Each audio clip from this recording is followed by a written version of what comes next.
Hello बच्चों, स्वागत है आप सभी का आपके अपने ऑनलाइन लर्निंग प्लेटफॉर्म नीट शास्त्र पे।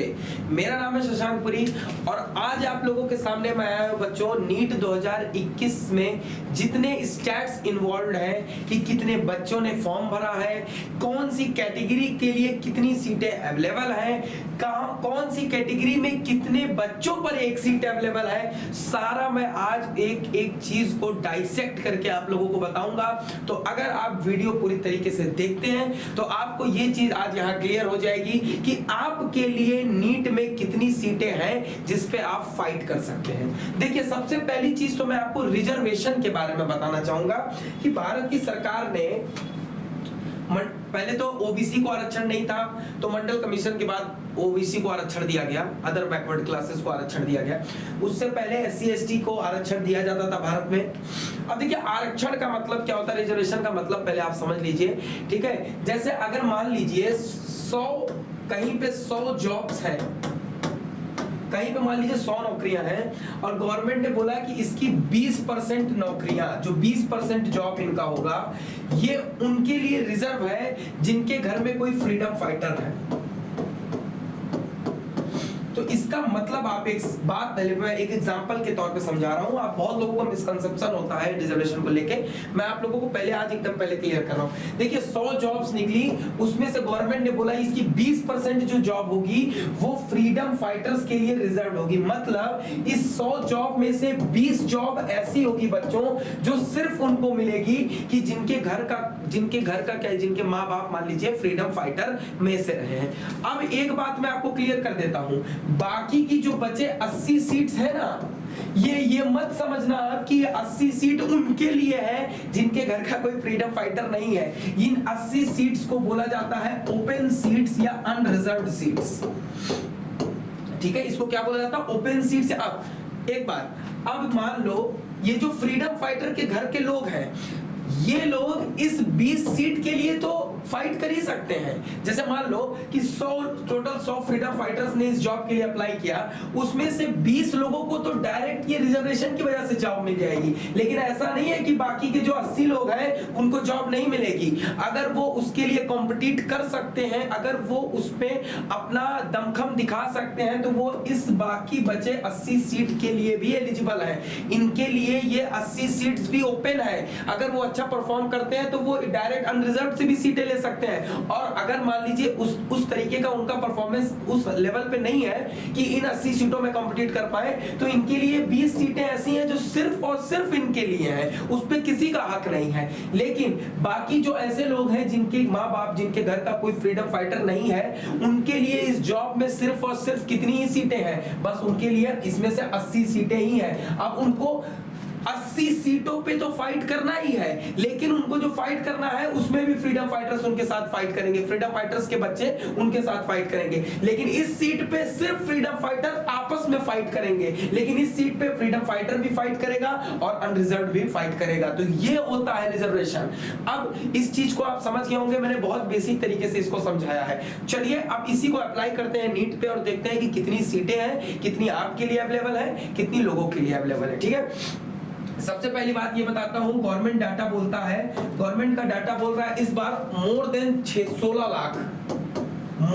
16 लाख बच्चों ने नीट के लिए रजिस्ट्रेशन करा 2021 में, जो कि पिछले साल के मुकाबले आंकड़ा कम से कम 1 लाख ज्यादा है, लगभग 1 लाख ज्यादा। तो मैं कुछ चीजें नोट करके आया हूं क्योंकि मैंने पीपीटी नहीं बनाया, मुझे लिख के एक्सप्लेन करना ज्यादा सही लगता है, तो मैं कुछ आपको चीजें बताना चाहता हूं। और अगली चीज ये है बच्चों कि जितने गवर्नमेंट मेडिकल कॉलेजेस हैं इंडिया में, गवर्नमेंट मेडिकल कॉलेजेस, उनमें सीटों की संख्या है 41,388।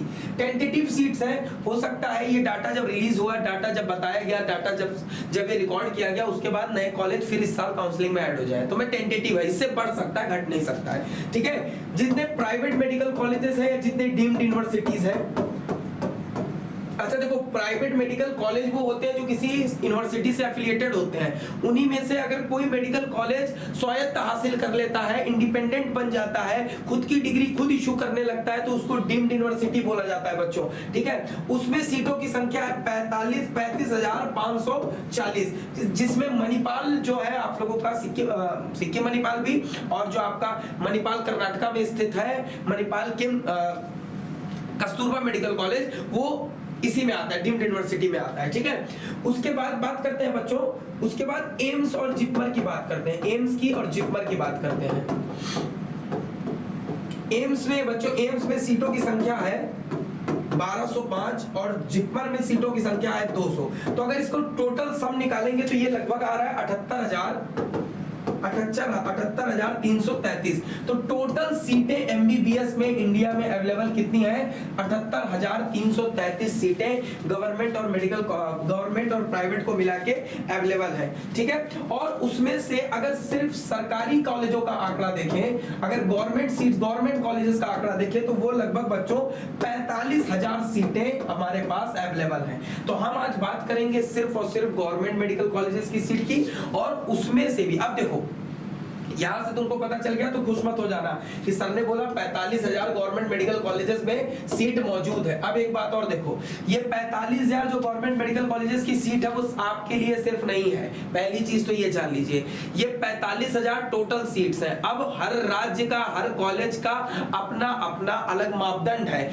तो जनरली इस 45,000 में से आप समझ सकते हैं कि 15% सीटें जो है वो ऑल इंडिया कोटा के लिए रिजर्व है, और बाकी की 85% जो सीटें हैं वो स्टेट कोटे के लिए अवेलेबल होंगी, या जैसे अगर कोई सेंट्रल इंस्टीट्यूट है तो 15% ऑल इंडिया से निकाल देता है और 85% के लिए रजिस्ट्रेशन करवाता है और अलग से काउंसलिंग करवाता है, तो सेंट्रल इंस्टीट्यूट्स के लिए, ठीक है। लेकिन पिछली बार कुछ कॉलेजेस ने बच्चों क्या किया था, 100% करवा दिया था ऑल इंडिया कोटे से, कुछ कॉलेजेस थे, ठीक है। अब देखो, अगर मैं इन 45,000 सीटों, अब देखो जैसे मान लो आप रहने वाले हो उत्तर प्रदेश के, आप उत्तर प्रदेश के रहने वाले हो, तो आपके लिए 45,000 सीटें नहीं है अभी, आपके लिए आपके स्टेट की 85% सीटें और इस 45,000 सीट का 15% सीट, इनके लिए आप एलिजिबल है। समझ गए? मतलब आपकी स्टेट में जितनी सीटें होंगी, जितनी गवर्नमेंट कॉलेज में सीटें होंगी, उसका 85% सीट आपकी स्टेट का, और साथ में ऑल इंडिया के, मतलब ये 45,000 सीट में से 15% सीट, इसके लिए आप क्या होंगे? एलिजिबल होंगे। तो अगर मैं इस बच्चों 45,000 सीट का, इस 45,000 सीट का 15% सीट निकालूं, ठीक है, तो ये लगभग इस सीट की वैल्यू आती है 6,750। कितनी आई? 6,750। तो ये जो 6,750 सीटें लगभग हो रही है बच्चों, ये किसके लिए है? ये ऑल इंडिया कोटा 15% के लिए है। किसके लिए है? All India quota 15%। मतलब इस 6,750 सीटों पे इंडिया का जिसके पास भारत की नागरिकता हो, मतलब नागरिकता क्या, वोटर आईडी कार्ड भी होगा तो भी चलेगा, नागरिकता तो कहाँ, हमारे इंडिया में लोग सबके पास होती है। तो इंडिया में रहने वाला बच्चा इन पूरे 6,750 सीटों में से किसी पे भी एडमिशन ले सकता है, और ये एडमिशन जो है वो हो सकता है बच्चों की, असम का भी बच्चा ले सकता है, यूपी में इन जो सीटें ये मैं 6,750 बता रहा हूँ, इसमें जो यूपी की सीट को असम का भी बच्चा ले सकता है, तमिलनाडु की सीट को आपका नागालैंड का भी बच्चा ले सकता है, आप भी नागालैंड में सीटें ले सकते हैं। लेकिन बाकी की जो बच्चे सीटें हैं उस पे स्टेट का डोमिसाइल जिसके पास होता है बस वही ले सकते हैं, ठीक है। अब देखो 6,750 सीटें हैं, ठीक है, और बच्चे टोटल कितने हैं? 16 लाख बच्चे हैं, ठीक है। तो लगभग एक रफ आइडिया मैं तुम लोगों को बता रहा हूं बच्चों, एक रफ आइडिया समझिए कि हर 237 बच्चों पे से एक मेडिकल कॉलेजेस की सीट है, लगभग मैं बता रहा हूं, ऐसा मैं एक मोटा मोटी कह सकते हैं कि हर 237 बच्चे के लिए एक सीट है, किसमें? ऑल इंडिया कोटे की मैं बात कर रहा हूं, 15% कोटे की बात कर रहा हूं। आज का जो हमारा सेशन होगा वो प्योरली ऑल इंडिया कोटे के लिए है। हर स्टेट में ऐसी वीडियो में आपके हर स्टेट के लिए लेके आऊंगा, तो आपको परेशान होने की जरूरत नहीं है। मैं हर स्टेट के लिए लेके आऊंगा कि अगर आप एससी कैटेगरी से बिलोंग करते हैं तो आप कितनी सीट पे फाइट कर सकते हैं, आप अगर यूआर है, अगर आप अनरिजर्व्ड हैं तो आपके लिए कितनी सीटें हैं जिसमें आप फाइट कर सकते हैं, ठीक है। तो ये समझ लीजिए तो हर 237 बच्चे पे एक सीट यहाँ पे अवेलेबल है, ठीक है। इतनी बात हो गई। अब चलो कैटेगरी वाइज बात कर लेता हूं मैं कि इन 16 लाख में कैटेगरी वाइज क्या है आंकड़ा। तो शेड्यूल कास्ट के 2,34,841 बच्चे इस बार मैदान में हैं। एसटी कैटेगरी के 1,06,68 बच्चे मैदान में हैं। अनरिजर्व्ड कैटेगरी के लिए बच्चों 4,66,036 बच्चे मैदान में हैं। ओबीसी जो कि हमेशा सबसे बड़ा नंबर इन्हीं का होता है, इनमें बच्चों 6,89,503 मतलब 6,89,503, ठीक है। ईडब्ल्यूएस के टोटल 1,17,714 बच्चे हैं और पीडब्ल्यूडी या फिजिकली हैंडीकैप दिव्यांग बच्चे 5,972 बच्चे हैं, ठीक है। तो ये है कैटेगरी वाइज पूरा मैंने आपको मैट्रिक्स बता दिया कि कैटेगरी वाइज किस कैटेगरी के कितने बच्चे यहाँ पे मैदान में हैं और ये बच्चे आप लोगों को फाइट करेंगे, ठीक है। चलो आगे बढ़ते हैं। अब मैं कुछ मैथ्स करना चाहूंगा, ठीक है। अब देखो माना जाता है जैसे टोटल कितनी सीटें मैंने बताई थी इससे पहले, टोटल मैंने 6,750 सीटें बताई थी। तो मान लो इस 6,750 सीट जो होती है इसका 50% मोटा मोटी अनरिजर्व रहता है, ठीक है। अनरिजर्व है ये, इतनी सीटें अनरिजर्व होती हैं, ठीक है। तो चलो सबसे पहले बात करते हैं अनरिजर्व यूआर कैटेगरी के जो बच्चे हैं, यूआर कैटेगरी के बच्चे कितने सीट उनके लिए अवेलेबल है ऑल इंडिया कोटे में। तो यूआर कैटेगरी के बच्चे कितने हैं हमारे पास, 4,66,036 4,66,036 यूआर के बच्चे हैं और सीट्स इसकी 50% सीट है जो अनरिजर्व्ड है। देखो एक बात सुन लो, 3,875 सीट लगभग जो है जिसपे ये 4,66,036 बच्चे इन सीटों पे कॉम्पिटिट कर सकते हैं। इतनी सीटें हैं जिसपे ये कॉम्पिटिट कर सकते हैं। लेकिन एक और बात बता दे रहा हूं, ये सीटें अनरिजर्व्ड की हैं। ऐसा मत समझना कि अनरिजर्व की जो जनरल कैटेगरी के जो जनरल बच्चे हैं उनके लिए ये सीटें रिजर्व हैं, वो सीटें इनके लिए रिजर्व नहीं है, ये सीटें ओपन सीटें हैं। और जो अनरिजर्व्ड के बच्चे होते हैं वो सिर्फ इन्हीं सीटों पे लड़ सकते हैं। तो इसीलिए मैंने लिखा कि इतने बच्चे इतने सीटों पे अपनी दावेदारी को ठोक सकते हैं। बात करते हैं बच्चों अदर बैकवर्ड क्लासेस की, अन्य पिछड़ा वर्ग की। तो अन्य पिछड़ा वर्ग जो होता है उसको इस बार सरकार ने 27% का आरक्षण दे दिया है बच्चों, सिर्फ 27% ऑल इंडिया कोटे में आरक्षण दिया। मोदी सरकार की कैबिनेट का बहुत बड़ा फैसला था ये। अब एक बात देखो, ये जो सीटें हैं इसकी 27% सीटें ऐसी है ना मुन्ना जो ओबीसी के लिए रिजर्व्ड है। मतलब उन 27% सीटें अगर मैं उसका 27% निकालूं तो वो कितना आ रहा है, लगभग 1822 सीट। तो मतलब इस सीट में से 1822 सीट ऐसी है जिसपे सिर्फ एक अदर बैकवर्ड क्लासेस का बच्चा ही लड़ सकता है। लेकिन साथ में वो इन सीटों पे तो लड़ ही सकता है, साथ में ये जो अनरिजर्व्ड या ओपन सीटें हैं उसमें भी तो लड़ सकता है, ठीक है। तो प्लस 3,875। तो ओबीसी का बच्चा टोटल कितनी सीटों पे लड़ सकता है बच्चों, 5,697 सीटों पे लड़ सकता है। मतलब अगर आप ओबीसी कैटेगरी से बिलोंग करते हैं तो ऑल इंडिया कोटा में इतनी सीटें हैं आप जिन पे आप अपनी दावेदारी पेश कर सकते हैं। फिर बात करते हैं बच्चों शेड्यूल कास्ट कैटेगरी को। शेड्यूल कास्ट कैटेगरी को भारत सरकार ने 15% का आरक्षण दिया है, यानी कि 6,750 सीटों का 15% लगभग जो कि कितना हो जा रहा है बच्चों, 1,012 सीटें। तो यानी कि 1,012 सीट तो ऐसी होगी जिसपे सिर्फ एससी कैटेगरी का बच्चा ही लड़ सकता है। लेकिन फिर मैंने जैसे बताया कि ये जो ओपन कैटेगरी की सीट है इस पे तो कोई भी लड़ सकता है, तो एससी वाला भी तो इसमें लड़ सकता है। प्लस 3,875। तो ये टोटल आंकड़ा एससी के लिए कितना पहुंच रहा है बच्चों, ये पहुंच रहा है 4,887, ठीक है। तो एक एससी कैंडिडेट, अगर आप एससी कैटेगरी से बिलोंग करते हैं तो पूरे इंडिया में 15% कोटे में आपके पास 4,887 सीटें हैं जिसपे आप टक्कर ले सकते हैं। फिर बात कर लेते हैं बच्चों एसटी कैटेगरी की। तो एसटी कैटेगरी को 7.5% का आरक्षण मिला है। तो अगर एसटी कैटेगरी के लिए 7.5% निकालेंगे तो लगभग ये कितना आ रहा है, 506 सीट। 506 सीट ऐसी होगी बच्चों जिसपे सिर्फ और सिर्फ एक एससी कैटेगरी का बच्चा ही लड़ सकता है। वो सीट पे आप किसी ओबीसी वाला नहीं एडमिशन ले सकता है। लेकिन साथ में फिर मैंने बोला कि ये जो अनरिजर्व्ड की सीट होती है तो ये तो सबके लिए ओपन होती है, तो इसमें ऐड कर दीजिए 3875। तो टोटल एसटी के लिए आंकड़ा कितना पहुंच रहा है?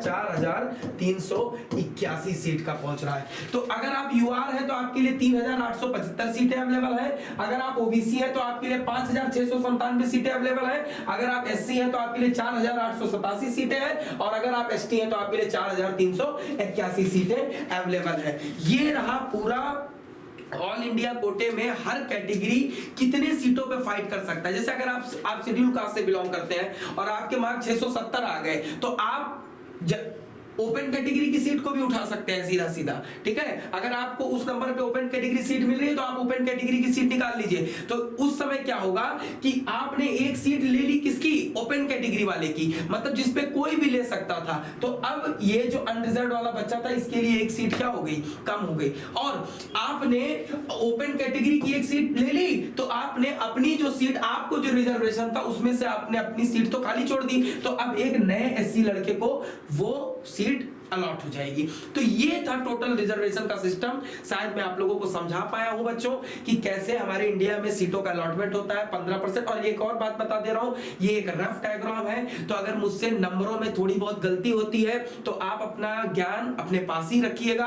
हमने बच्चों की कोशिश, जैसे कुछ लोग होते हैं कि आके बोलने लगेंगे तुम्हारा ये डाटा गलत है, वो डाटा गलत है, ज्यादा से ज्यादा 30-40 सीटों का गलत होगा। तो अगर हमारे में आपको थोड़ी कमी लगती है तो आप अपने उस ज्ञान को अपने पास ही रखें, क्योंकि हम यहाँ बच्चों की मदद करने आए हैं। तो आप अपनी तरह से जो बच्चों की मदद कर रहे हैं आप अपनी तरह से करिए, हमको हमारी तरफ से करने दीजिए। हमको हमारे रिसर्च पे पूरा भरोसा है, ठीक है। और बच्चों से मैं कहना चाहूंगा, अगर बच्चों आपको ये डाटा पसंद आया हो, आपको ये वीडियो पसंद आया हो तो इस वीडियो को जरूर लाइक करें। अब हम अगले वीडियो में आऊंगा तो मैं स्टेट वाइज सबसे पहले जो 5 मोस्ट पॉपुलेशन वाले स्टेट्स हैं अपने इंडिया के, उनके यहाँ के क्या सीट मैट्रिक्स है, क्या कितनी सीटें किस वर्ग के लिए आरक्षित हैं, कितनी सीटें अनरिजर्व्ड में हैं, सब पे मैं वीडियो बनाऊंगा। और अगली वीडियो पे मैं एक्सपेक्टेड नंबर भी बताऊंगा कि कितने नंबर पे हर कैटेगरी वाले को कॉलेज मिलने के चांसेस हैं। तो अगर ये वीडियो आपको पसंद आया बच्चों तो इस वीडियो को जरूर लाइक करें, इस वीडियो को शेयर करें, अपने दोस्तों तक पहुंचाएं और हमारे चैनल को सब्सक्राइब करें। Thank you.